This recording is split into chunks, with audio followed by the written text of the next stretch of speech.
Welcome to Shatter. Help me reach 5,000 subscribers. Support the video with a like and leave your thoughts in the comments. She said it in our own living room, with the TV still playing in the background. A half-finished Starbucks cup was on the coffee table, her iPhone glowing in her hand as she scrolled through Instagram like I wasn't even there. Without even looking at me, she tossed it out. You want intimacy? Earn it. You'll get closeness when you deserve it. It wasn't shouted. It wasn't dramatic. It was worse. It was careless. A sentence dropped like trash on the floor, with no thought to how heavy it landed. And in that moment, sitting just 10 feet away from her, I felt further from her than if she'd been across the country. I didn't answer. My throat went dry, and my chest locked tight. Not because I didn't have words, but because for the first time, I understood the truth. This wasn't about a fight, or a bad day, or stress from work. This was how she saw me. Something to control. Something to measure and ration like a privilege. I stared at her while she laughed at something on her screen, her blue light reflection flickering across her face. She had no idea I'd already disappeared from that moment, retreating into silence. She thought I'd argue, beg, or ask again tomorrow. But inside me, something flipped. The switch went off. We went to bed that night in the same room, but not together. She rolled over, scrolling Amazon on her phone until she fell asleep. I lay awake, staring at the ceiling, my mind racing but my body still. I never asked again. And that silence, that quiet choice not to fight, was the first step she never saw coming. The following week, I met up with Mark, a longtime friend who'd seen me through college, jobs, and the quieter battles I never spoke about. We sat in a corner booth at Applebee's, the kind of place we used to waste hours in after work, splitting cheap wings and laughing about nothing. He noticed right away that something was off. I wasn't joking like I usually did. I wasn't even touching the beer in front of me. He leaned in, lowering his voice. You know she doesn't respect you, right? He didn't say it like an accusation. It was more like he was pulling back a curtain, revealing something I had avoided looking at head on. He said he'd seen the way she talked to me when we were all together. The clipped tone, the dismissive looks, the way she seemed more engaged with her phone than with my words. I wanted to defend her, but the words stuck in my throat. Because the truth was, I had noticed it too. I had just convinced myself it wasn't real. That if I stayed patient, if I kept trying, if I didn't push too hard, things would shift back. But hearing Mark say it so plainly, like it was obvious to anyone watching, hit harder than her own words in the living room. That night, after Applebee's, I drove home in silence. Her car was in the driveway, lights still glowing in the upstairs window. I walked in and found her curled on the couch, Netflix on the screen, laughter bubbling from some comedy series. She looked up, gave me a quick smile, then went back to scrolling through her phone. I realized she hadn't even asked where I'd been. I sat down across from her, not saying a word, watching the flicker of the TV on her face. It was like I was a ghost in my own house, and she was perfectly fine with that. For the first time, I felt the weight of it, not just the coldness, but the emptiness behind it. The thing about silence is that people think it's weakness. They think it means you've given up. But in that silence, I wasn't collapsing. I was recalibrating. Mark's words looped in my head, cutting deeper with each replay. And I knew he was right. If strangers, friends, and family could see how she treated me, then this wasn't just about private fights. This was who she had become with me. As I lay in bed that night, listening to her steady breathing beside me, my mind was awake, sharper than it had been in years. I thought about her phrase again, earn it, deserve it. She had no idea what those words had started. She thought she'd set the rules. But silently, I was already rewriting them. The shift started small. I wasn't looking for anything, not at first. But when someone plants a seed of doubt, your eyes begin to focus in ways they never did before. One night, she left her laptop open on the kitchen counter, a glowing screen half hidden under the clutter of takeout bags. I wasn't snooping, I was just cleaning up. But then I saw the messages. They weren't explicit, at least not in the way you'd expect. No declarations of love, no pictures. Just a pattern, a tone, a thread of late-night texts with someone saved only as J. The kind of casual banter that seemed harmless if you glanced quickly, but carried a weight when you read between the lines. Inside jokes I wasn't part of. Teasing words that didn't belong to friends. And the timing, 2 a.m., 3 a.m., when she was lying right next to me in bed, screen turned away. My hands didn't shake. My pulse didn't spike. I just stared at the words, silent, feeling that same hollowness expand inside my chest. She thought she was careful. She thought I'd never notice, because I'd stopped asking questions. But her carelessness betrayed her. The next day, I started watching more closely. The way she kept her phone tilted away when notifications popped up.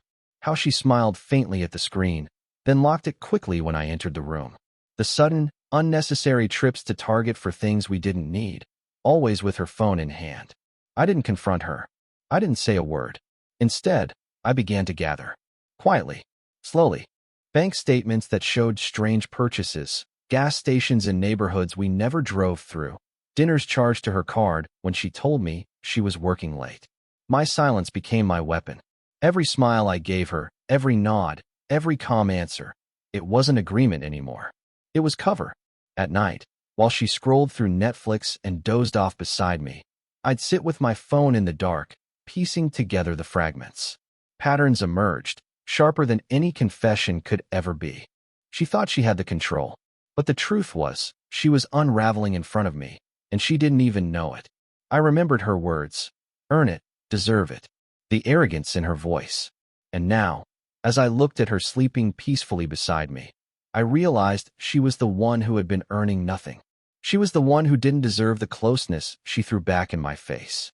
I didn't need to ask her anymore. I already knew. And knowing gave me something far more powerful than confrontation. It gave me distance. It gave me clarity. She thought the silence meant surrender. But my silence was the beginning of her downfall. Disappearing wasn't something I planned. It wasn't dramatic or loud.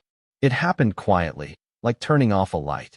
One morning, instead of making coffee and sitting across from her in silence, I grabbed my keys and left before she woke up. I drove with no destination in mind, only a need to breathe somewhere she couldn't reach me. I left my phone on the kitchen counter. That small rectangle had been her shield, her weapon, her portal to the secret life she thought I couldn't see. Leaving it behind was intentional. No calls, no texts, no explanations, just silence. By the time she woke up, I was gone. And for the first time in years, I felt weight lift off my chest. I wasn't checking the clock, waiting for her voice, waiting for the next command or dismissal. I was free. Hours passed. I sat in a diner off the highway, sipping bad coffee, staring out at the cracked asphalt of the parking lot. I wasn't hiding, but I wasn't reachable either. Her calls never reached me. Her texts bounced into the void. At that moment, she had no control. I imagined her panic. Her scrolling through contacts, calling friends, checking her car's driveway, maybe even checking my bank account for transactions. But she would find nothing. I had pulled every card out of reach. No charges. No trail. Just absence. That night, I checked into a cheap motel 2 towns over. A place no one would think twice about. My Ford F-150 parked out front, curtains drawn, TV humming in the background.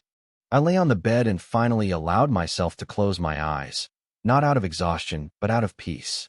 Meanwhile, I knew she was unraveling. I pictured her pacing the living room, calling my name, texting paragraphs that never reached me. She had built her control on the belief that I'd always be there, always waiting, always asking for what she withheld. Now, for the first time, I wasn't asking. I wasn't even present. And the silence was louder than any fight we'd ever had. The next morning, I bought a black notebook from a Walmart nearby. Not for writing feelings, but for keeping track. Places she went. Names she mentioned. Expenses she couldn't explain. I wasn't disappearing to escape. I was disappearing to observe. To study. To see who she really was when I wasn't there to play the role she assigned me. She thought I was lost. But the truth was, I had finally stepped outside her game. And watching her scramble in my absence was only the beginning. The notebook filled faster than I expected. Patterns revealed themselves, and one name kept resurfacing, Jason. At first, it was subtle. A comment she let slip during a phone call she thought I couldn't hear. A receipt tucked into her purse from a bar across town. A sudden work meeting that matched the timestamp of one of his posts online. Jason wasn't just a shadow in her messages. He was the presence behind her distance. I didn't rage. I didn't drive to confront him. Instead, I studied. Jason had a reputation, and it wasn't clean. A quick search through local records revealed a string of shady financial dealings, Credit issues, small lawsuits, complaints buried in forums about unpaid debts. He wore the mask of success, but underneath, his foundation was already cracked. All I had to do was nudge it. I made copies of what I found. Old invoices, screenshots of public records, complaints from former partners. I didn't attach my name to anything. I simply let the right people see it. Quietly, Jason's world began to wobble. A supplier cut ties. A partner pulled out. One of his side hustles collapsed overnight. He wouldn't know it was me, and she wouldn't suspect it either. She'd only see the man she thought was an escape turning into quicksand. Back at home, I stayed silent. I still hadn't returned. She called friends, her sister, even reached out to Mark once, trying to piece together where I'd gone. From what I heard later, her voice carried panic she couldn't hide. She had built her image on control, on always being the one to dictate who stayed close and who didn't. But Jason's unraveling bled into her carefully arranged life. The irony was sharp. While she thought she was keeping me at arm's length, she had wrapped herself around a man whose own collapse was inevitable. And I didn't have to lift a hand in anger. All I had to do was step aside and watch. One evening, from a distance, I saw her walking out of a Starbucks with Jason. She smiled, but it was strained, forced, her eyes darting nervously as he took a call and pulled away, frustration on his face. She didn't notice me sitting in my truck across the street, watching. To her, I no longer existed. To me, she was already losing everything she thought she had gained. It wasn't revenge.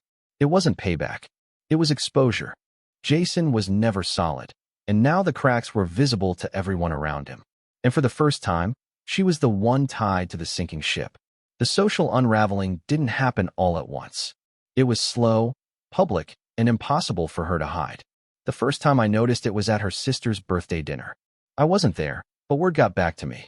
She showed up late, dressed sharp, trying to hold her usual composure, but Jason never came with her. She made excuses, said he was caught up with work, but everyone knew he wasn't dependable. The whispers started small, but they traveled fast. Friends noticed her tone. The confidence that used to make her seem untouchable had turned brittle. When people asked where I was, she dodged the question. Someone even asked if we were still together, half joking. Her laugh came too loud, too forced. They saw it. Everyone saw it. I kept my distance, but I had ears everywhere. Mutual friends, family gatherings, casual texts that came my way, they all painted the same picture. She was losing control, and the more she tried to tighten her grip, the more obvious it became. One colleague of hers even told Mark, "She acts like no one notices, but you can tell something's off." It was strange, hearing about her collapse from the outside. For years I had been the one carrying the weight silently, enduring the dismissals and the cold shoulder in private. Now, the stage had flipped. She was the one being studied, judged, whispered about when she left the room. And I didn't need to lift a finger. I caught sight of her once at Target. She was standing in the aisle, clutching her phone like a lifeline, her voice low and sharp. She was arguing with someone, probably Jason, about money, about promises not kept. A couple nearby pretended not to listen, but their eyes followed her as she stormed past, face tight with frustration. I walked by without her noticing, just another shadow moving through her collapsing world. At work, she wasn't as composed either. A coworker let slip that she had snapped during a meeting, something she never used to do. Her image of being in control, the one who always seemed a step ahead, was breaking down in front of people who used to admire her. They didn't see strength anymore. They saw cracks. And while she scrambled, I remained still. That was the power she couldn't fight, my silence. She couldn't argue with it, couldn't control it, couldn't manipulate it into guilt. The more she spun out, the colder I became. She thought she could dictate when I deserved closeness. But now the tables had turned. Everyone around her could see she had lost it, even if she refused to admit it to herself. And for the first time, she was standing alone. Isolation doesn't crash down in one night. It creeps in, quiet, stripping away pieces until there's nothing left to hold on to. For her, it began when Jason started avoiding her calls. He was drowning in his own problems, the kind I had only helped accelerate, and she was no longer his priority. The messages she used to hide with a smile turned into unanswered texts, cold replies, excuses that grew thinner each day. Her friends had already started pulling back. At gatherings, people shifted their eyes when she spoke, their patience thinner than before. Her sister stopped defending her. Even at work, where she once thrived, the small slips became noticeable. Missed deadlines, short tempers, conversations she used to dominate now falling flat. I heard about it from others, not from her. She wasn't confiding in me anymore. She couldn't. What she didn't know was that I was nearby. I had returned, not fully, but enough to pass through the house, enough to remind her that I existed without ever giving her the comfort of closeness. I was a presence without engagement. I moved like a shadow in the places we once shared. She would walk into a room and see me there, silent, calm, unreadable. I wasn't cold in anger. I was cold in absence. That was what unraveled her more than Jason's betrayal or her friend's distance. My silence. My refusal to play her game. She had built her power on the idea that I needed her, that I would chase, explain, beg for the intimacy she withheld like a prize. But I no longer asked. I no longer even reached. And she didn't know how to process it. One night, I came home late and found her sitting in the living room with the TV off. No phone in her hand, no smile on her face. Just silence. She looked up at me, searching for words, but I gave her nothing. I walked past, upstairs, closed the door behind me. I knew she stayed downstairs for hours, waiting for me to come back down, waiting for me to break the quiet. But I didn't. That was the new reality she couldn't escape. She had spent years rationing affection, believing I would always wait in line for scraps. Now, she was the one starved of it, standing in an empty room with nothing left to control. Isolation had settled in, not because I pushed her out, but because I stopped reaching in. And the silence became unbearable, not for me, but for her. The confrontation came late one evening, and unlike before, she didn't try to mask it with casual words or false confidence. I was in the kitchen, pouring myself a glass of water, when she walked in and stopped a few feet away. The silence stretched between us, heavy, and then she spoke. Her voice wasn't sharp or dismissive this time. It was unsteady. She asked why I was so distant, why I wouldn't talk, why I wasn't the same man she used to know. I didn't answer right away. I just set the glass on the counter and looked at her. The woman who once dictated the terms of closeness now stood in front of me, waiting for crumbs of acknowledgement. Her eyes were searching, restless, like she needed to anchor herself to something, anything. She pushed again, her words faster now, almost desperate. She said things had gotten out of hand, that she missed us, that she didn't know how we'd gotten here. I stayed still, watching her unravel. For years I had been the one on edge, the one reaching, the one searching for a way back into her good graces. Now she was the one standing on the outside, staring in through glass. I spoke finally, but only a few words. Calm, low, almost flat. I told her I wasn't the same anymore. I told her silence had taught me more than arguments ever could. I didn't explain, didn't accuse, didn't ask. I left the space empty, forcing her to fill it with her own realizations. She broke then, not in tears, but in the way her posture shifted, shoulders sagging, her confidence slipping through her fingers. She wanted to argue, to demand, to bargain, but none of it would land, because I wasn't standing in the place she used to aim at. I had stepped away from the game entirely. The quiet stretched again, longer this time. She whispered that she just wanted me back. The irony hit me then. This was the same woman who once leaned back with a smirk and told me I had to earn intimacy, that closeness was something I needed to deserve. Now she was the one asking, pleading without words for a return she couldn't command. I didn't give her anger. I didn't give her comfort. I gave her distance.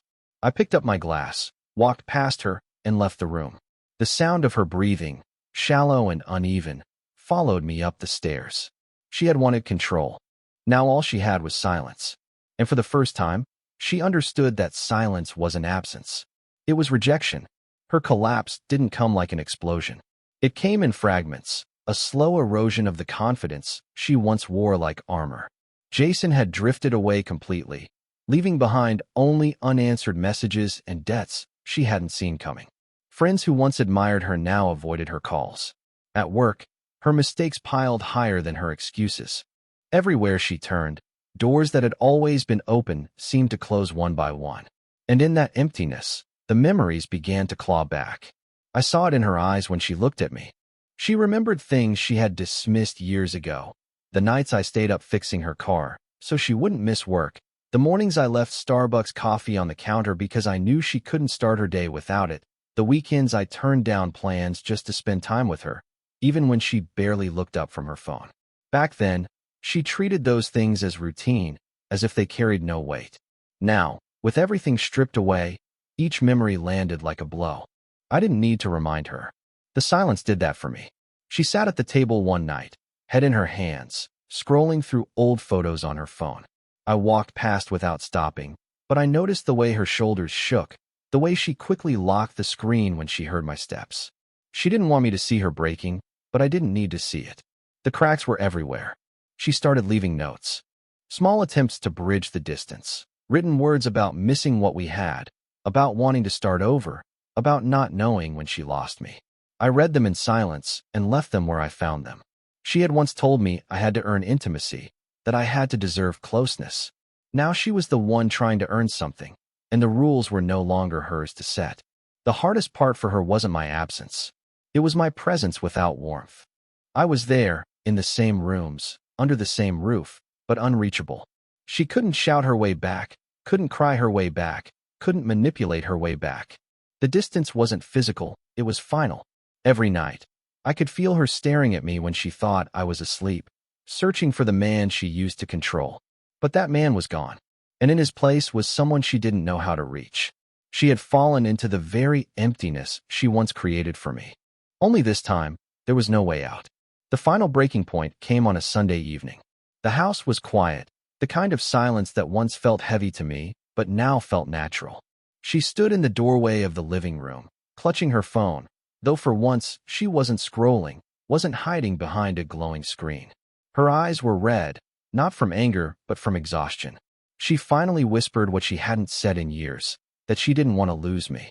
I didn't move toward her. I stayed seated, calm, my hands resting on the arm of the chair. For a long moment, I said nothing. She had spent years deciding when I was worthy of affection, when I was allowed to feel close, when intimacy could be handed out like a reward.